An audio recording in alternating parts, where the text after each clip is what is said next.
Tenang Afkar, kamu baru sembuh, ucap Oma menenangkanku. Oma Adina menungguku. Dia menungguku Oma. Aku tetap bersikukuh untuk bangkit dari brangkar tempat pembaringanku meskipun tubuhku masih lemah. Sadar Afkar, dia sudah pergi. Oma memegangi tanganku sekuat tenaganya. Perawat tolong. Beberapa perawat mendekatiku dan membantu memegangi diri ini, namun aku masih berusaha memberontak ke mereka. Adina sudah dikubur? Oma sedikit teriak. Tidak Oma. Tidak. Sadarlah Afkar, dia telah pergi. Tanganku mengendur dan badanku jadi lemas. Aku benar-benar terpukul, tak kusangka jodohku dengan Adina hanya sebentar. Para perawat akhirnya berhasil membuatku naik ke atas ranjang rumah sakit. Kali ini aku diam saja ketika mereka menyuntikkan kembali jarum infus ke tangan. Perasaan sedih menghampiriku. Bersamaan itu datanglah dokter ke ruangan kami, ia melirik ke perawat di sampingnya dan disambut anggukan oleh perawat tersebut.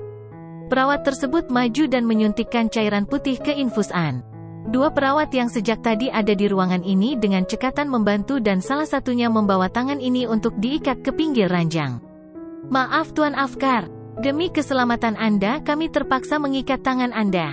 Dokter yang di jas putihnya bertuliskan nama Dokter Raharja itu tersenyum tipis kepadaku. Aku hanya menatapnya dengan diam. Tenagaku sepertinya habis, badan benar-benar terasa lemas. Apakah tadi disuntik obat agar badanku jadi lemas begini? Nyonya Fatma, begini lebih baik? Dokter itu bertanya ke Oma dan Oma mengangguk. Masih ada kekesalan di hati ini karena Oma menghalangiku untuk bertemu dengan Adina. Afkar, tenangkan dirimu dan kamu harus sembuh terlebih dahulu. Pulihkan kondisimu, Oma bersuara ketika dokter dan para perawat sudah tidak ada di ruangan ini. Oma senang kamu terselamatkan, kamu terhindar dari maut, ucapnya. Aku langsung menatap wajah wanita sepuh di depanku. Ada gurat kebahagiaan di wajahnya namun hatiku begitu kesal. Kenapa aku terselamatkan sedangkan istriku Adina harus pergi meninggalkanku terlebih dahulu? Benar-benar tidak adil, aku ditinggal sendiri tanpa dirinya. Afkar, kamu penerus satu-satunya keluarga Wijaya Kusuma. Alhamdulillah kamu masih hidup, imbuhnya. Oma, tolong diam, aku benar-benar tidak ingin mendengar yang dia katakan saat ini.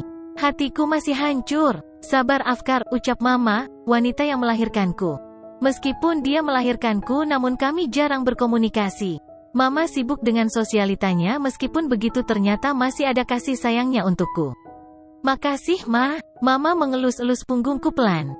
Namun kurasakan mendadak Mama menghentikan tangannya ketika terlihat Oma dan Tante Wilsa memasuki kamarku. Mama langsung berdiri untuk memberikan ruang kepada mereka mendekat ke sisiku. Mama tinggal dulu ya, Afkar, ada perlu penting, ujarnya. Setelah itu beliau mengangguk ke Oma dan Tante Wilsa lalu meninggalkan kami. Afkar, selama kamu sakit kepemimpinan perusahaan diambil alih sementara oleh Galih. Oma ingin kamu segera sembuh dan kembali ke perusahaan. Aku bergeming mendengar Oma bersuara. Bukan itu kata-kata yang ingin ku dengar. Aku sekarang hanya ingin berziarah ke kuburan istriku. Galih dibantu adikmu, Tiara, iya kan Wilsa? Iya Afkar, makanya benar kata Mama. Kamu harus segera sembuh, ucap Tante Wilsa, biar Tiara anak Tante tidak capek mengurusi dua pekerjaan, imbuhnya. Baik Oma, Tante. Sekarang aku ingin istirahat biar besok bisa ke makamnya Adina dan setelah itu aku ke kantor. Mereka akhirnya meninggalkanku sendirian di kamar. Oma dan Tante memang menyayangiku tapi Oma terlalu mengekangku. Namun aku tahu apa yang dia lakukan adalah untuk kemajuan perusahaan karena akulah pewaris dari semua kekayaan Oma. Aku adalah satu-satunya lelaki dari keturunan Wijaya Kusuma. Semua kakak dan adik sepupuku perempuan, bahkan kakak dan adik papa juga perempuan. Sementara di kampung setelah kepulangannya dari kota mengantar sayuran Adila terus kepikiran tentang kejadian penembakan kepada CEO perusahaan Wijaya Kusuma. Entah kenapa dia memikirkannya. Dia sendiri bingung, bukannya mereka orang kaya ya? Terus kenapa bisa sampai ada penembak masuk ke acara pernikahan? Apakah tidak ada penjaga di sana? Tapi mereka orang kaya nomor satu di negeri ini loh, masa penjagaannya longgar kayak gitu? Ih ngeri ah, lo ngapain Del, diem baik. Ngelamun lo, ucap dia sambil menepuk pundakku hingga HP di tanganku terjatuh ke depan. Di samping rumahku memang ada kursi yang terbuat dari bambu untuk duduk atau tiduran sambil menselonjorkan kaki. Suasananya menyenangkan bagiku, istirahat sembari melihat ikan yang sedang berenang ke sana kemari di kolam, membuat hatiku adem. Dia duduk di sampingku sambil mengambil HP yang terjatuh. Untung saja tidak rusak. Lo lihat ini lagi. Ngapain sih? Memang enggak ngeri apa? Aku hanya cengengesan melihat ke arahnya. Ngeri sih, tapi aku hanya penasaran. Di negeri ini ada penembakan seperti itu. Terus bagaimana nasib korbannya? Pasti ucapanku tertahan. Aku menutup mulutku. SSTTT. Dia meletakkan telunjuknya di depan bibirnya. Sedang tangan kirinya mengembalikan benda pipi itu kepadaku. Del, Dadan sudah menemukan petani sayur yang mau bekerja sama dengan kita. Oh ya, wajahku langsung berbinar senang. Padahal kemarin kami bertiga sudah mencari seharian tapi tak kunjung dapat. Alhamdulillah, orang kampung mana? Lumayan jauh dari sini.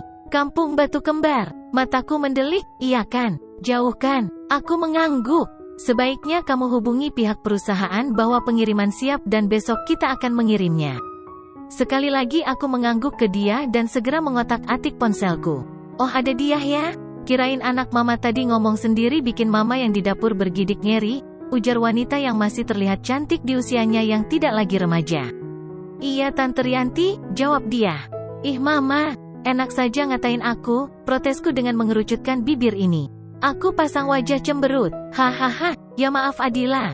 Mama kan enggak tahu. Mama tertawa kecil sembari meletakkan cemilan yang dibawanya di depan kami. Kini kami bertiga menikmati cemilan bersama-sama. Terima kasih kalian tepat waktu dan saya rasa, memang sayurannya masih segar. Mari ikuti saya, kita tanda tangan kontraknya, ucap Pak Nugroho, pimpinan kantin perusahaan Wijaya Kusuma.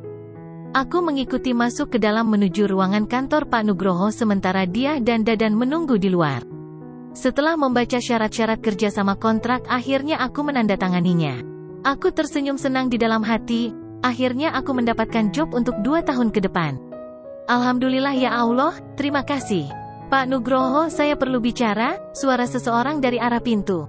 Pak Nugroho langsung berdiri dan menghampiri si empunya suara dan aku ditinggal sendirian.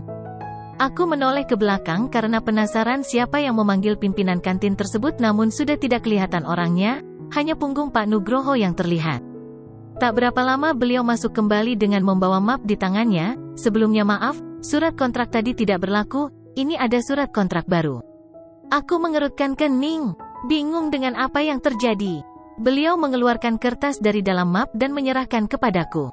Silakan dibaca, ucapnya. Aku menerimanya dan membacanya. Kenapa kontrak yang tadi Pak? Silakan dibaca sampai selesai Mbak Adila. Mataku kembali ke arah kertas dan membacanya, menurutku tidak ada perubahan. Di belakang ada poin yang diubah.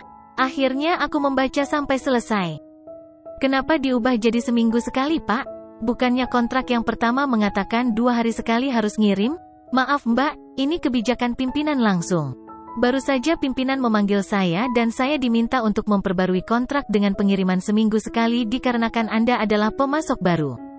Dikhawatirkan sayuran yang dikirim tidak segar. Maaf karena memang kami pernah mengalami permasalahan dengan pemasok sebelumnya. Di awal-awal sayuran segar yang dikirim ke sini-sininya sayuran yang tidak layak dimakan dikirim. Aku mendengarkan dengan seksama. Sebenarnya di dalam hatiku ada kekesalan tapi jika aku sebagai pihak perusahaan pun akan berlaku yang sama seperti itu. Pimpinan kami yang sekarang sangat memperhatikan karyawan dalam segala hal termasuk makanan sehat yang tersedia di kantin. Kalau saya pribadi yakin bahwa Mbak Adila pasti akan mengirim sayuran segar tapi apa boleh buat pimpinan meragukannya. Semoga kedepannya kerjasama ini bisa ditingkatkan. Jika tidak ada masalah bisa saja malah tiap hari perusahaan minta dikirimi sayuran segar. Mungkin juga bisa ikan segar dan sebagainya. Aku menarik sudut bibirku. Tersenyum tipis mendengar penjelasan Pak Nugroho. Tenang Mbak Adila, kontrak bisa diperbarui kapan saja jika si bos merasa puas dengan sayuran segar yang telah dikirim. Silakan ditandatangani. Aku akhirnya tersenyum lebar, dan pulpen sudah menari di atas kertas. Kontrak ditandatangani olehku, lalu kuserahkan lembaran kertas tersebut kepada Pak Nugroho. Beliau menandatanganinya juga. Kertas kontrak pertama dimasukkan ke mesin penghancur, tanda tidak terpakai. Kesepakatan kerjasama sudah disetujui dan masing-masing dari kita memegang salinan kertasnya.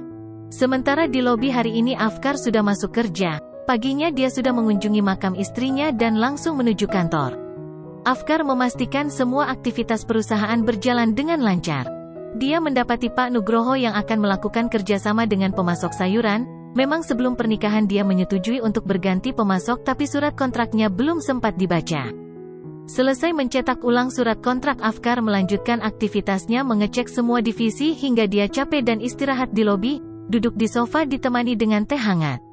Mata Afkar menatap jauh ke depan, seorang wanita berjalan menuju pintu keluar.